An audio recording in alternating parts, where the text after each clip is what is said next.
A reforma trabalhista de 2017, ela prometeu reduzir os custos para o empregador, então facilitar principalmente a demissão do trabalhador, o que traria mais flexibilidade para o mercado de trabalho. Eu vou fazer uma breve digressão, Gabi, para efeito de contextualização.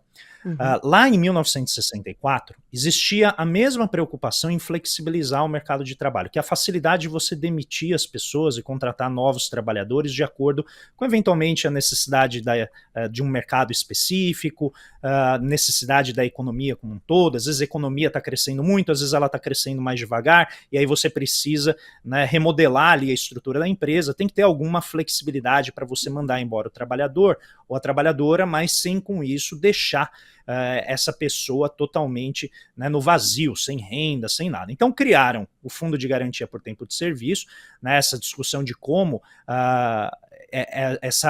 esse elemento, né, do FGTS pode ajudar o trabalhador a ter o que a gente chama uma estabilidade de renda. Na medida em que ele é mandado embora, você desonera o empregador e joga isso para esse fundo coletivo que o trabalhador e a empresa contribuem todo mês para que ele tenha uma manutenção da renda caso ele seja demitido sem justa causa, né?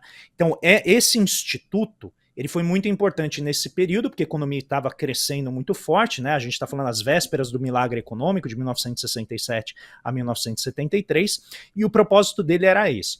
Com o tempo, na medida em que o governo vai precisando arrecadar mais para acomodar os maiores gastos públicos que vêm, principalmente a partir do governo Fernando Henrique, né? Governo Fernando Henrique, governo Lula, governo Dilma, essencialmente todos eles, no espaço aí de cerca de 20 anos, aumentaram tributos para cobrir maiores gastos, tá?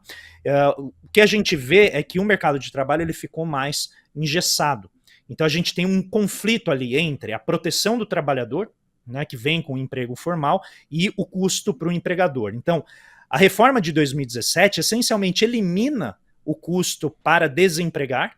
Então, ela diminui o que a gente chama de contencioso judicial. Então, é mais difícil para o trabalhador questionar a demissão dele na justiça e tal. Claro. E esse resultado funcionou bem. Então, diminuiu o custo para o empregador e facilita agora a demissão e facilita a recontratação. Isso está levando, evidentemente, a uma série de abusos, né, na medida em que empregadores demitem pessoas para recontratá-las por um salário menor, o que até pouco tempo era impedido, mas existem aí várias formas de você contornar, né, essa regra. Porém, outra promessa que a reforma trabalhista tinha é de que ela geraria milhões de empregos formais. Então esse era, vamos dizer, a parte que a gente chama da cenoura, né? Sempre em política pública você tem uma parte da cenoura, que é para incentivar o coelhinho a correr mais rápido, e daí a parte do porrete, que é o que a gente chama da disciplina, né? De fazer o coelhinho andar ali na direção desejada. Então essa parte da cenoura, ela funcionou muito bem para o empregador, só que ele não entregou mais empregos, tá? A economia estagnou, não tivemos crescimento econômico entre 2017 e 2022 de maneira muito robusta, exceção 2022, que foi um crescimento de 3%, mas em geral a economia estagnou. Os empregos não avançaram a contento, e o resultado foi que não apenas você precarizou o trabalho, porque foram tirados vários direitos dos trabalhadores, a gente teve a uberização de vários setores, né, dentre eles os trabalhadores de aplicativo, que hoje já somam mais de 1,5 milhão de trabalhadores, e a gente teve também uma série de evoluções que, na verdade, pegaram um aspecto que foi criado, curiosamente, pelo Partido dos Trabalhadores durante o governo Lula, que é a figura, né, do microempreendedor individual, do MEI e também do PJ, né, essa ideia do PJ. Então, as empresas mandaram embora muitos trabalhadores e os recontratavam na forma de pessoas jurídicas.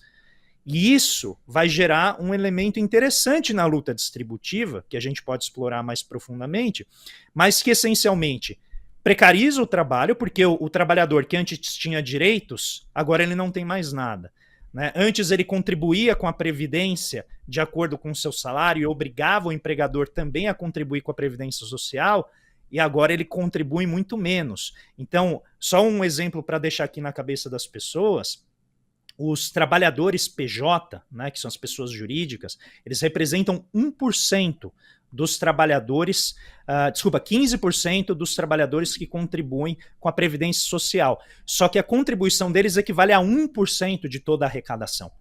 Então, note, em termos de de participação populacional numérica, eles são muito grandes, só que a contribuição deles é muito pequena. Então, isso pode até no futuro levar a problemas associados ao equilíbrio previdenciário, porque exatamente esse 1,5 milhão, né, na verdade, esses milhões, né, de pessoas jurídicas estão contribuindo pouco com a previdência social. E essa é um outro problema que em alguns anos a gente vai voltar a analisar e tentar ver, muito possivelmente vai ter outra luta sobre reforma previdenciária.